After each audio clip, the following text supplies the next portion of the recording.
अस्सलाम वालेकुम my YouTube family, कैसे हैं आप लोग। उम्मीद करती हूँ सब अच्छे होंगे और हम सब लोग भी यहाँ खैरियत से हैं। तो देखें, फजर की नमाज़ पढ़कर मैं सो गई थी तो डॉक्टर साहब मेरे लिए नाश्ता लेकर आए थे। आज कुछ तबीयत भी ठीक नहीं थी। बहुत बढ़िया से सेकें पापड़, एकदम सुरख हुआ है। तबीयत कुछ ठीक नहीं थी, फजर के बाद आँख लग गई तो देखिए अपनी मनमानी की और मेरा कितना पुराना मग था ये निकाल कर लिया है। मैं निकालती भी नहीं हूँ इसे। आखिर मेरा मग निकाल ही लिया। कितना पुराना है ये मग? ये 7 साल पुराना मग है। 7 साल पहले हम ऐसे। वक्त कितनी तेज़ी से निकलता जाता है और हमें पता ही नहीं चलता है। अब इस मग को ही ले लीजिए, 7 साल पुराना ये मग है लेकिन अभी ठीक है। इंसान का क्या भरोसा, कुछ नहीं है। चोले इतने टाइट हैं कि बस मैं क्या कहूँ, मुझे ये दोबारा ही बनाने पड़ेंगे। इतने प्यार से लेकर आए और कह रहे हैं कि टाइट ही खा लेते हैं, ऐसे ही खाते हैं ये। अब कौन समझाए इन्हें। तकलीफ़ में जो मिल जाता है वो बेहतर ही लगता है। मैंने सोचा जब मुझे नाश्ता मिल ही गया बेड पर तो क्यों ना मैं अपना कुरान पढ़ लूँ। थोड़ी सी तिलावत भी ज़रूरी रहती है, लेकिन जब तबीयत ठीक नहीं हो तो सब कुछ रहता ही जाता है। फिर किचन में देखती लीजिए, किचन में आके देखा तो मेरे सारे के सारे चने बस भीगे हुए रखे हैं। अरे इतने में इन्होंने थोड़े से बॉईल किए थे, सारे ही हो जाते इतने वक्त में, और मेरे बर्तन और सान के रख गए सब यहाँ। काम बढ़ाते हैं, बिगाड़ते हैं कम करने की बजाय। चलिए इन चनों को अब बॉईल कर लेते हैं, फिर देखते हैं आगे इनका क्या करना है।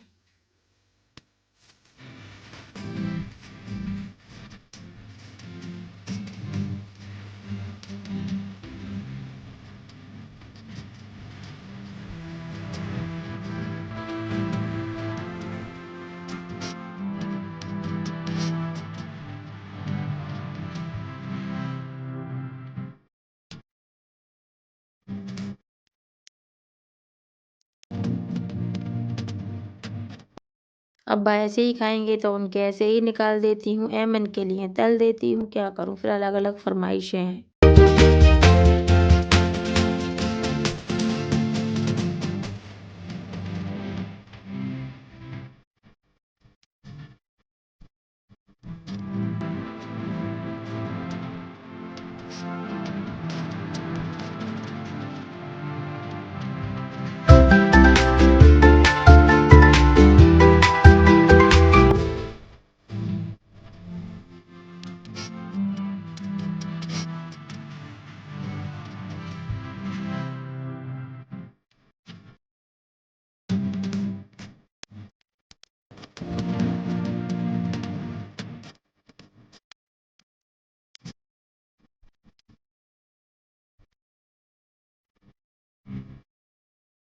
जमन ने छोले नहीं खाए तो जमन के लिए मैंने ये सेवइयाँ रखी हुई थी। मैगी थी नहीं तो मैंने यही बनाई। तो चाट मसाला और डाल लूँ ऊपर से? नहीं, बिल्कुल सही है। सही है ना, अच्छी लगेंगी, जमन को खा लेगा। चलो पहले मैं ही टेस्ट करके देखती हूँ। गरम काफ़ी हो रही है, टेस्टी तो बहुत लग रही है, खा लेगा मेरा बच्चा। बड़ी अच्छी सी बनी है, एकदम मैगी से भी ज्यादा अच्छी लग रही है, एकदम खिली खिली। मैंने तो फर्स्ट टाइम बनाई है, आंटी बनाती है, मन्ना आंटी, ये बहुत जबे वगैरह ये सेवइयाँ ये अच्छी बनी है। अच्छी बनी है बहुत। समन देखो कैसे खाएंगे, माशाल्लाह खुश हो गए। समन को मैगी लग रही है, मैगी। समन को अच्छी लग रही है मन। बहुत अच्छी बनी, एकदम खिली खिली, बहुत एकदम ऐसा लग रहा है मन मैगी तो फेल है इसके आगे, है ना। जमन को तो मैगी लग रही होगी ना। मैगी मसाला भी डाला है मैंने इसमें। अच्छा। खुशबू आ रही है ना मैगी जैसी, एकदम और अच्छी आ रही है, बहुत अच्छी। देख जमन का पेट भर जाए, मेहनत वसूल हो जाएगी। अच्छी है मतलब, अच्छी है। जमन भाई बताइए, अच्छा बताया मम्मा ने? बहुत अच्छा बताया मम्मा ने जमन के लिए खाना।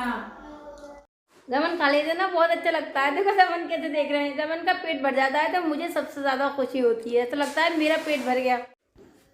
तो ये थी ब्रोकली और ये कल रात की रखी हुई है, मैंने यूँ ही रख दी थी जैसे लाए थे। तो अब मैंने सोचा लाइए मैं इसे बना लेती हूँ ब्रोकली को।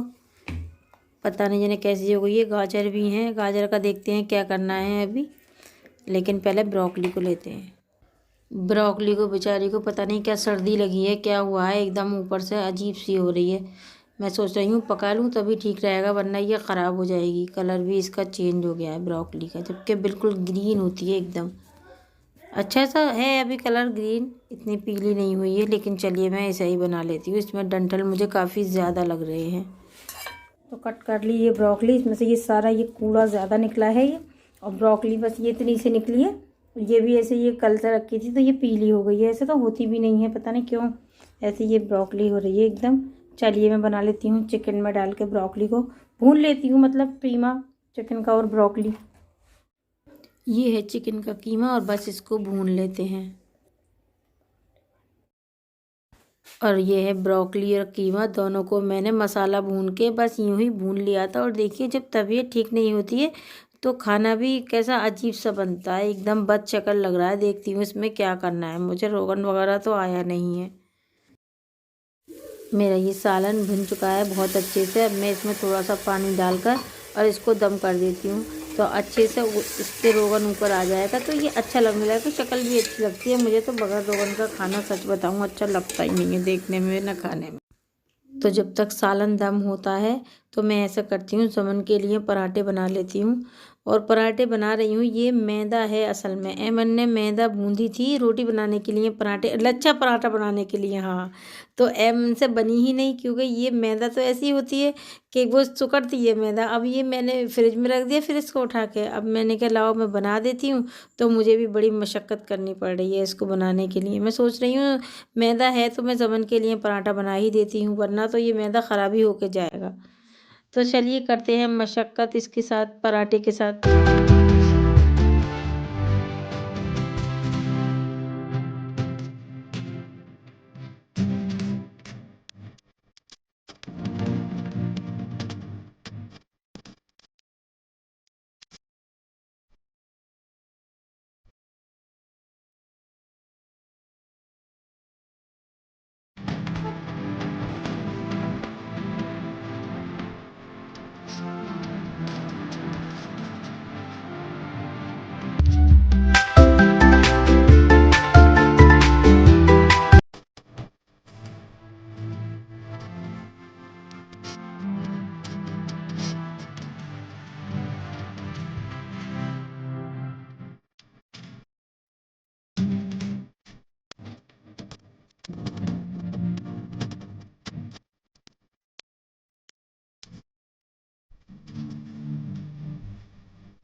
चलिए बन गए पराठे, और मैंने इनके लिए बनाई हैं और अपने लिए रोटियां और बच्चों के लिए पराठे।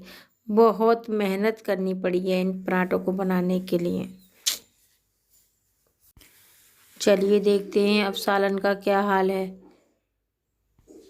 अल्लाह का शुक्र है, हाल तो अच्छा लग रहा है, रोगन भी आ गया अल्हम्दुलिल्लाह। चलिए खाते हैं, पराठे भी तैयार है और सालन भी। अल्लाह का शुक्र है खाने से फारिग हुए, तो मैंने सोचा ये जो गाजरें रखी हैं मैं इनको भी टिकाने लगा देती हूँ, वरना ये रखी रहेंगी और ख़राब होकर फेंक कर ही जाएंगी। तो मैं ऐसा करती हूँ, इनका ना इंस्टेंट वाला हलवा बना लेती हूँ गाजर का। एमन ने वॉश तो कर दी थी, छील दी थी बहुत अच्छे से इनको। बस मैं इसको साइडों से पीस कट कट करके और बीच का निकाल देती हूँ और इसको पीसेस में काट लेती हूँ। ये घी लिया है मैंने, देसी घी है, ज़्यादा नहीं डालूँगी, और अगर देखूँगी कम पड़ेगा तो बाद में डाल दूँगी। अब मैं इसको अच्छे से तेज़ आग पे इसको पका लेती हूँ घी को, और इसमें 2 इलायची डाल देती हूँ ये, और फिर ये सारी जितनी भी गाजर हैं इसको इस घी में डाल के तल लेती हूँ बहुत अच्छे से। और मैंने ये बहुत अच्छे से तल ली हैं, बहुत अच्छे से। और अब मैं क्या कर रही हूँ, इसके अंदर थोड़ा सा दूध डाल देती हूँ, ज़्यादा दूध नहीं डालूँगी, कम ही डालूँगी, वरना कसने में बहुत परेशानी होगी। इसमें बहुत कसाई करनी पड़ेगी, मतलब बुनाई करनी पड़ेगी, पिटाई करनी पड़ेगी, क्या क्या करना पड़ेगा, मशक्क़त इसके साथ। और अब मैं इसको ऐसा करती हूँ, 2 सीटी ले लेती हूँ, और 2 सीटी के बाद चूल्हा बंद कर दूँगी और उसको यूं ही भाप में रहने दूँगी। फिर उसके बाद देखती हूँ खोल के, फिर इसको चमचे से ही घोट लूँगी, जैसा भी होगा दिखाती हूँ आपको। और देखिए कितना अच्छा सा मैंने इसको चमचे से ही हल्के हल्के इस तरह से चमचा मारा, और ये यूं ही बिल्कुल एकदम रेशा रेशा हो गई। मैंने इसमें चीनी भी डाल दिया, थोड़ा खोया, और ये देखिए मेरा हो गया गाजर का हलवा तैयार। घर के कामों से फ्री होने के बाद अब हम जा रहे हैं सामान लेने के लिए। दिखाती हूँ क्या सामान लेने जा रहे हैं। ये वाला है। भाई बताएंगे इसके। फेस स्टीमर है। हाँ, इतनी सर्दी हो रही है, बहुत ठंडी हवा चल रही है। और देखिए ये है टी स्टॉल, और ये टी स्टॉल ऐसा है कि यहाँ इतना रश है, चाय बनकर आती नहीं है, उससे पहले लोगों के गिलास हाथों में आ जाते हैं। ऐसा लगता है जैसे फ्री चाय हो। और ये देखिए डॉक्टर साहब खाने में लगे हुए हैं पराठा, एग पराठा खा रहे हैं। ये मुझे तो नहीं खाना, मुझे भी ज़बरदस्ती खिला रहे हैं, जबकि मुझे सिर्फ चाय पीनी है। मैंने सुना है यहाँ की चाय बहुत फेमस है, बहुत अच्छी होती है। मुझे तो कोट पहनने के बाद भी सर्दी लग रही है। और अब हम लोग जा रहे हैं घर पर। दुआओं में याद रखिएगा फ्रेंड्स। मैं अपना व्लॉग यहीं पर एंड करती हूँ। ओके, अल्लाह हाफिज़।